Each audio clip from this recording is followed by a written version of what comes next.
بسم الله الرحمن الرحيم نحمده ونصلي ونسلم على رسوله وحبيبه الكريم اما بعد. ناظرین و سامعین کرام، الحمدللہ اللہ کے فضل و کرم سے ماہ سیام کا وقت شروع ہو چکا ہے، یعنی رمضان کا مہینہ آ چکا ہے۔ الحمدللہ کافی دنوں سے جس کا ہم کو انتظار تھا، رحمت کا و مغفرت کا و کرم و فضل کا مہینہ سایہ فگن ہو چکا ہے ہم پر، اور الحمدللہ چاند دکھنے کے بعد سارے مسلمان سنت نبوی کو ادا کرنے کے لیے مساجد کی طرف رخ کر چکے ہیں، اور الحمدللہ ایک تراویح مکمل ہو چکی ہے۔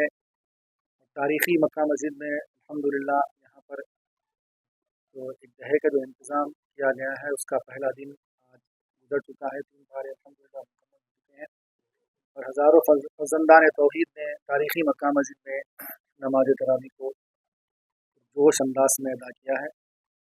میں سب سے پہلے تمام ناظرین و سامعین کی خدمت میں رمضان مبارک کی آمد کی مبارکباد پیش کرتا ہوں۔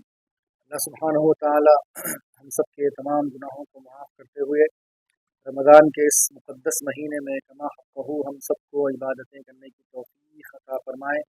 اور جیسا کہ حضور نبی کریم صلی اللہ علیہ وسلم کا فرمان ہے کہ رمضان کا جو مہینہ ہے، اس کا پہلا جو عشرہ ہوتا ہے وہ رحمت کا ہوتا ہے،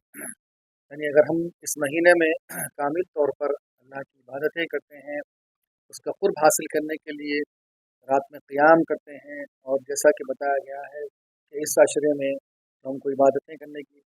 ہم کو حکم دیا گیا ہے کامل طور پر جیسا ہم ادا کرتے ہیں، تو یقیناً اللہ سبحانہ و تعالیٰ کی رحمت سے معمور ہو جائیں گے۔ پھر دوسرا عشرہ بتایا گیا ہے کہ اس مہینے کا دوسرا عشرہ مغفرت کا ہوتا ہے۔ اگر ہم اس مہینے میں اللہ سبحانہ و تعالیٰ کی رضا کی خاطر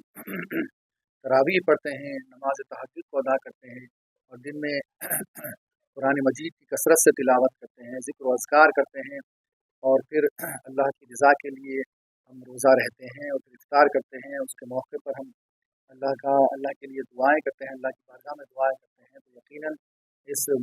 عشرے کی برکت سے ہم سب کی مغفرت بھی ہو جاتی ہے انشاءاللہ۔ پھر بتایا گیا ہے کہ تیسرا عشرہ ہے تو دوزخ سے نجات کا ہے، اور ہم کو چاہیے کہ اللہ سبحانہ و تعالیٰ کی رضا کی خاطر کما حقہ رمضان کے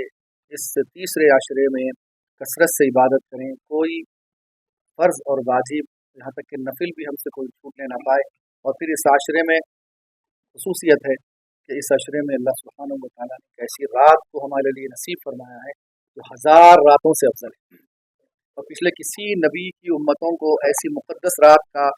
اہتمام کرنے کی توفیق نہیں ہوئی، بلکہ ان کو یہ سعادت بھی نصیب نہیں ہوئی، ملا بھی نہیں ان کو ایسی رات جو رسول کریم صلی اللہ علیہ وسلم کی امت یعنی ہم کو نصیب ہوئی ہے۔ اللہ نے قرآن میں ارشاد فرمایا کہ لیلۃ القدر خیر من الف شہر، جو قدر کی رات ہوتی ہے وہ 1000 راتوں سے افضل ہے، اور اللہ نے اس کو مخفی رکھا، چھپا کر رکھا، اور طاق راتوں میں حضور نبی کریم صلی اللہ علیہ وسلم نے ہم کو اس کے تلاش کرنے کا اہتمام کرنے کی حکم فرمایا ہے۔ تو یہ تیسرا عشرہ ہے جو دوزخ سے نجات کا ہے، اور اگر ہم اس رات میں 5 راتوں میں طاق راتوں میں 5 رات میں ہم اس کو تلاش کریں گے تو یقیناً ہم کو یہ لیلۃ القدر مل جائے گی، اور اس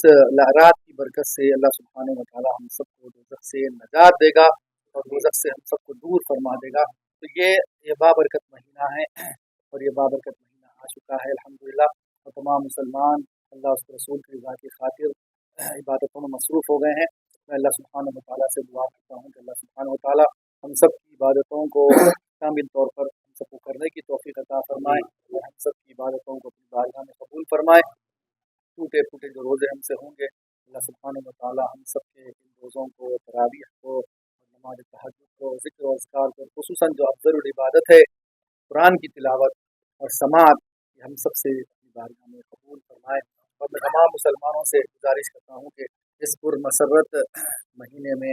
وقت کو ضائع نہ کرے، خاص طور پر نوجوان بچے ہمارے راتوں میں وقت کا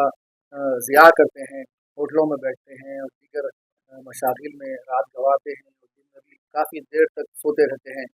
اور پھر 3 بجے بسا اوقات معلوم ہوتا ہے کہ بس بچے 3 بجے 4 بجے تک سو رہے ہیں۔ دیکھیے اتنا سونا بیکار ہے۔ حضور نبی کریم صلی اللہ علیہ وسلم نے فرمایا کہ بسا اوقات روزہ رہنے والے کا जो मुकाम है अल्लाह के पास सिर्फ भूखा और प्यासा रहने के कायम मुकाम।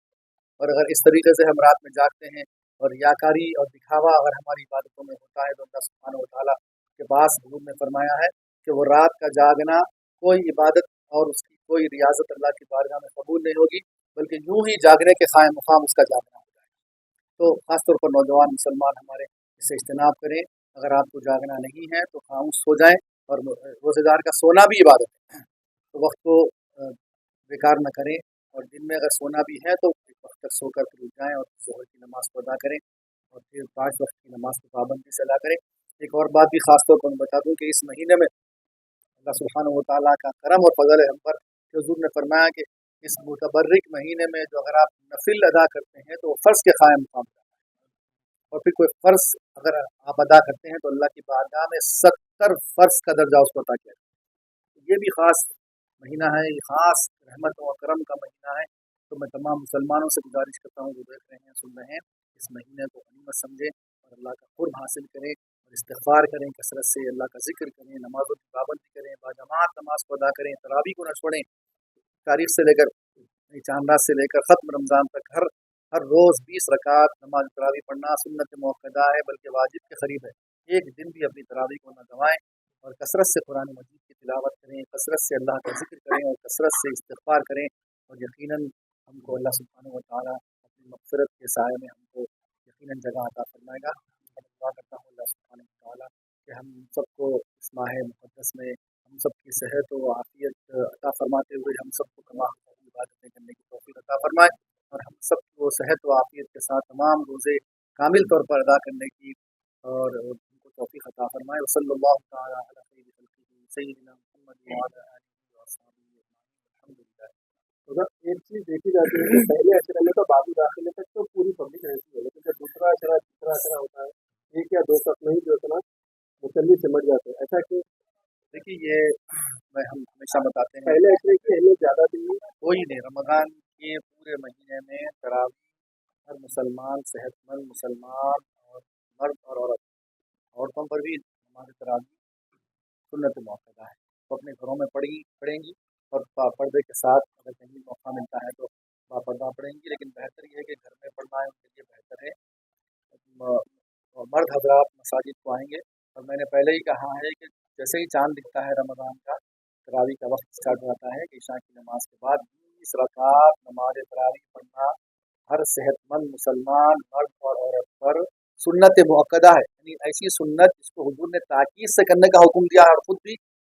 अल्लाह के रसूल ने इस अमल को बहुत ही एहतमाम के साथ किया है। ऐसी सुन्नत को सुन्नत मुअक्कदा कहा जाता है, और सुन्नत मुअक्कदा बाज़ उलमा के पास वाजिब है। अगर हम इसको कोताही और लापरवाही के ज़रिए इस सुन्नत मुअक्कदा को हम तर्क करेंगे तो अल्लाह के अज़ाब के हम मुस्तहिक़ करार दिए जाएंगे। ये अगर मुसलमान एक अशरे में मस्जिदें फुल रहती हैं, फिर दूसरे अशरे में कम हो जाती हैं, तो ये हमको सोचना चाहिए और हमको अल्लाह की बारगाह में इस्तिग़फ़ार करना चाहिए और तौबा करना चाहिए। अगर अब तक कर चुके हैं तो कर दिए हैं, लेकिन अब इसके ऊपर बिल्कुल एहतमाम के साथ हमको पूरा रमज़ान 20 रकात नमाज तरावी अदा करना है। ये अब कामिल तौर पर हम ठान लें। एक अशरा बसा औक़ात ये देखने में आ रहा है कि पहले अशरे में ही 3 दिन या 5 दिन या 6 दिन तरावी पढ़ के लोग अपने अपने मसरूफ़ियतों में लग जाते हैं। ये इंतहाई जुर्म गुनाह का काम है। आप हज़रात को चाहिए, मेरे सुनने वाले नौजवान मुसलमान भाई और बहनों से मेरी गुजारिश है कि कामिल तौर पर पूरे रमज़ान का महीना 20 रकात नमाज तरावी का आप एहतमाम करें। अगर एक अशरा कहीं सुन लेते हैं, तरावी का पढ़ लेते हैं आप एक कुरान मजीद, तो कम से कम घर में तन्हा तो भी 20 रकात नमाज पढ़ना आपके लिए लाजिम है। इसको ऐसे ही यूँ ना गवा दें। अल्लाह सुब्हानहू व तआला हम सबको तौफ़ीक़ अता फरमाए और हम सब की इबादतों को कबूल फरमाए। सल्लल्लाहु तआला अलैहि वसल्लम।